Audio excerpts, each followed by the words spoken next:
We're going to go over an exercise called the seated back relaxation drill.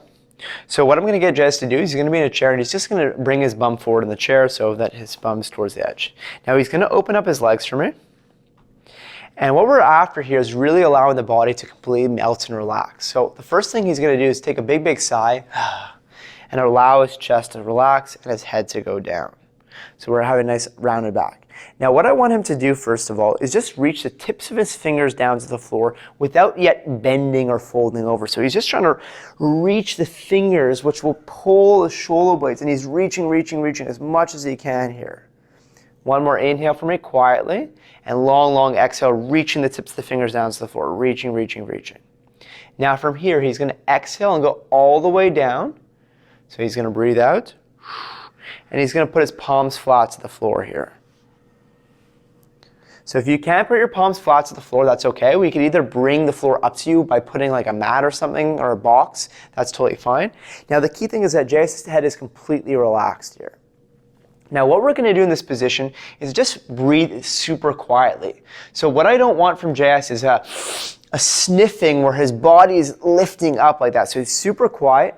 And as he breathes in, his head doesn't rise up like a bobblehead. So show that for a second. If you do a strong sniff, and his head bobs up, so I want him to relax. So if my hand is here, honestly, he shouldn't come up at all because he's just slowing down the air coming in through his nostrils, nice and quiet, nice and slow. Each exhale and each inhale is quiet and relaxed. So once he's been down here for about 30 seconds, what we could do is come out of it. Now the way that he comes out is very important. What I want him to do is imagine there's an orange underneath his shoelaces or right inside the inside edge of his foot. So where his arch is, he's going to push down into the arch. And he's going to squash to the floor and keep his head down, his arms relaxed, and his chest bone down, thinking about going backwards, not upwards. So he's going to stop just there. And we're going to end in a slouchy position. So once we've done 5 breaths down there, now we're going to practice going up and down a few times. So he's going to exhale, reaching the tips of his fingers down to the floor. Head is relaxed. Back is opening here, getting a nice stretch here.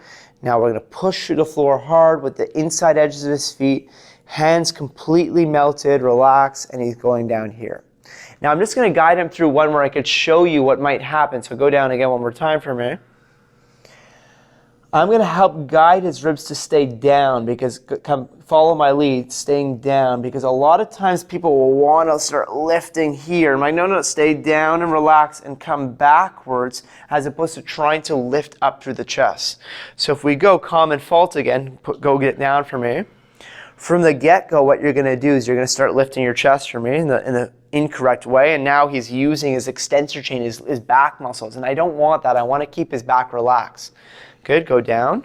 Another common thing that we might see is that hands are very stiff. So as he comes up, imagine you're like a zombie. Your hands are going to be like stiff. I don't want that either. I want you to imagine you don't need your upper body to come back up from this position. So everything is going to be melty here. So huge, very, very important drill that you could work on during the day at different times to learn how to relax the back and use the leg muscles. So if you're doing this correctly, you shouldn't feel your lower back muscles working. You should feel your leg muscles working. Now, sometimes it might take a few repetitions and understand the pattern to understand that we don't want to lift up. We want to just stay slouchy so the back is relaxed and the legs are working. Give it a shot. Let us know how it goes. One small addition that we could add to the seated back relaxation drill is to add a bit of a rotation and bias one side to stretch out a bit more. So Jess is going to take his left hand and he's going to reach to the outside of his foot here, even more like he's almost like cupping his heel. And he'll just get a bit more stretch here, and he can do these long, long exhales. And then as he inhales, he'll feel a bit more expansion, nice quiet inhale into the left side of his body. Nice, and then he could do the other side if he wants, reaching the right hand over towards me. His body will turn a little bit, and as he exhales, I almost want him to really feel the left abs a bit more. So strong exhale, like he's compressing this left side to help open this up even more so when he takes that inhale. So you can just explore a bit more, seeing if one side's tighter or not, and just hanging down here and enjoying the nice relaxation. give that a shot. Let us know how it goes. One thing to note, if you're not able to get all the way down to the floor, you could use a mat or a small box to bring the floor up to you as a means of being at least able to have your hands on an object to provide measurable feedback in terms of your improvements over time. So again, I'm just going to get Jace to slouch, give me a big sigh, relax here, allow the ribs to drop down, reach the fingertips and go all the way down to the floor. That's it. And he could hang here. Now the key thing when he's down here is that as he's inhaling, his palms don't lift away, and that way he's able to expand through the back here, and that's just going to help you if you can't get your fingers down to the floor. Now again, what he'll do to practice getting up from this position, he'll push through his inner edges of his feet, and he's going to come back up, ribs are relaxed, hands are, and he'll just stop right there. Give me a little sigh, a little bit more drops, that's it. Go down one more time. There you go. And push up, keeping this idea of backwards, not upwards, relax hands, super. And that will be a little addition or a modification.